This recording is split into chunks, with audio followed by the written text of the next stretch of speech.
Kay Soto hindi nagmamadali, pagpapagaling ito todo hanggang 1 taon.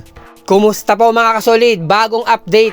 Ito na, tinuldukan na yung mga ating katanungan. Hindi na nga po makakalaro ang ating idol kay Soto sa FIBA Asia Cup Championship sa first window ng FIBA World Cup Qualifiers. At ganun din po sa kalahati ng season sa muli niyang paglalaro sa Koshigaya Alpas sa Bilig ni Japan. Ito yung mainit na update at balita ng Spin.ph. Maraming salamat po. Na ito nga pong kampo ng ating idol kay Soto, hindi minamadali yung kanyang pagbabalik sa basketball. Just to make it sure na magaling na at healthy na talaga ang ating idol kay Soto. And medically speaking, talagang 1 taon po ang ginugugol ng pagpapagaling ng ganyang ACL knee injury.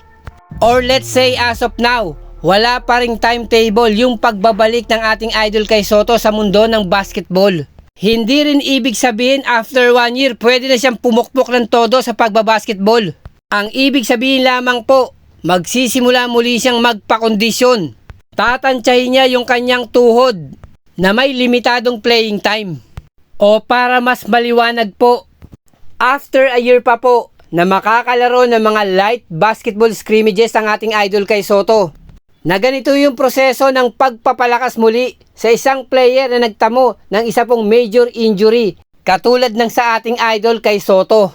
Maraming salamat po and God bless.